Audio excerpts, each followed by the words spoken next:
सो कर्क राशि, सो कर्क राशि चंद्र की राशि है और राहु जो है वो चंद्र के एक्सल्टेशन साइन में ही एक्सल्टेड होते हैं, राइट। मतलब चंद्रमा भी वृषभ राशि में उच्च के मानते हैं, हम राहु भी वृषभ राशि के अंदर उच्च के मानते हैं। इसका मतलब क्या है? इसका मतलब यही है कि अगर आपका मन आउट ऑफ कंट्रोल हो जाए तो वो राहु जैसा हो जाता है, क्योंकि चंद्रमा हमारा मन कारक है। तो मन के पास में दोनों प्रॉपर्टी है, मन can be your best friend और may be worst enemy. So Rahu when it is going into 11th house in the Karka rashi, in the वृषभ राशि फॉर कर्क लग्न और कर्क राशि, this is a better sign, right. क्योंकि 11वें स्थान के अंदर राहु आपको इनकम के सोर्सेस बढ़ाते हैं, आपकी इच्छा पूर्ति करते हैं, आपने अभी तक जो सोच रखा है, जो काम पेंडिंग है वो उसको पूरा करेंगे। और चूंकि एक्सल्टेशन साइन में इसलिए आराम से कर देंगे। बट 11th हाउस में राहु जब भी जाएंगे तब वो एक्सेसिव डिजायर क्रिएट करते हैं, और जब भी एक्सेसिव डिजायर क्रिएट होती है और राहु के द्वारा क्रिएट होती है, और चूंकि ये राहु बहुत बलवान है और इस समय गुरु कमजोर है,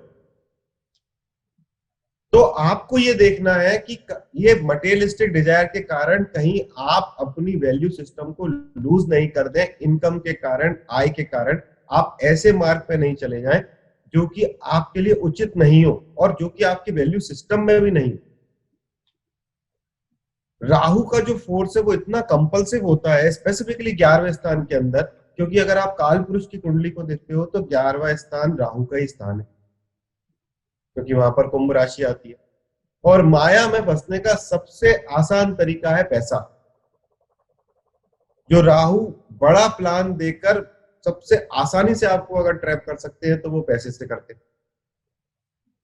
तो इसलिए इस समय पर आपको पैसा तो बहुत मिलेगा, आपकी इच्छाएं पूर्ति भी होंगी, मटेरियलिस्टिक डिजायर भी कंप्लीट होगी, but you have to be a little cautious कि आप उसका रूट क्या अपना रहे हैं। वो रूट को अपनाना आपको देखना पड़ेगा कि आपको आप सतमार्ग से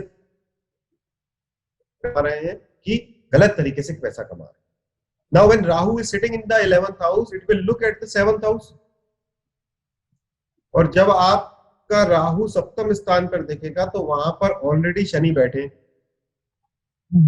और कुछ समय बाद नवंबर के बाद गुरु भी बैठ जाएंगे।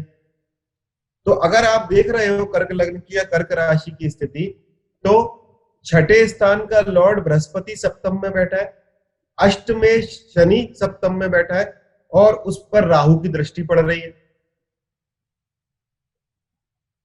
That means this is not a good time for your spouse. आपका स्पाउस या आपका शादी पर क्लियर कट इंप्रेशन दिख रहा है कि राहु का, शनि का और 6th लॉर्ड बृहस्पति का इंप्रेशन आ रहा है। The good part is this कि आपका सप्तमें शनि स्वराशि है, इसलिए मैरिज तो बच जाएगी, बट मैरिज पर नेगेटिव इन्फ्लुएंस बहुत दिख रहे हैं। आपका बिजनेस का भी हाउस है ये, उस पर मेलेफिक इन्फ्लुएंस दिख रहे हैं, पार्टनरशिप का हाउस है उस पर मेलेफिक इन्फ्लुएंस दिख रहे हैं, और बृहस्पति कमजोर है जो कि 9th लॉर्ड है। तो बृहस्पति कमजोर है और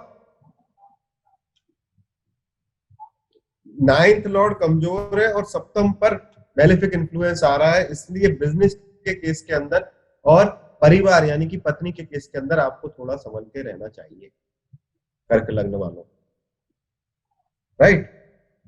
बाकी राहु की 11वें स्थान में स्थिति आपको काफी पैसा, काफी इच्छा पूर्ति, मटेरियलिस्टिक डिजायर, आपको सब कुछ।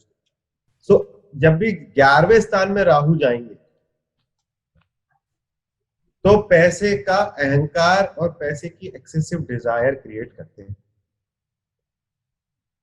सो इस समय पर जब राहु 11वें स्थान में जा रहे हैं और शनि आपके सप्तम को देख रहे हैं, पहली व्यवहारिक रेमेडी तो ये हो रही है कि आपको आपकी पत्नी से जो व्यवहार रखना है या पति से जो व्यवहार रखना है वो कुछ समय के लिए थोड़ा संतुलित रखना है। Because when Saturn is moving there and Rahu is aspecting, you can expect a lot of things from your spouse. And Shani has a tendency of complaint. तो आपको कंप्लेनिंग नेचर आ सकता है, एक्सेसिव एक्सपेक्टेशन राहु क्रिएट कर सकते हैं, इसलिए थोड़ा सा अपना एक्सपेक्टेशन लेवल डाउन रखना है। दूसरा, राहु की चीजों का दान करना है, तो गरीबों को भोजन कराना है, सर्दियां आ रही है कंबल बांटने, और देवी का मंत्र करना है, दुर्गा देवी का मंत्र करना है, जिससे कि राहु 11th हाउस में स्थिति उनकी शांत रहे। क्योंकि 11वें स्थान में जा रहे हैं, इनकम बहुत क्रिएट करेंगे, आपको इस समय पर दान करना अच्छा रहे कि आप जो भी पैसा कमा रहे हो उसमें थोड़ा सा राहु का इम्पैक्ट तो होगा ही, इसलिए अगर आप उसका कुछ दान करोगे तो वो धन शुद्ध होगा, राहु का शांति भी, right. This is a good time when you should do Ganpati मंत्र। The reason is Rahu in the 11th house will create a lot of desire. You can be a little workaholic at this time. और गणपति यानी कि केतु पंचम में बैठे हैं, आपको बहुत ही ज्यादा ड्यूटी बाउंड बनाएंगे।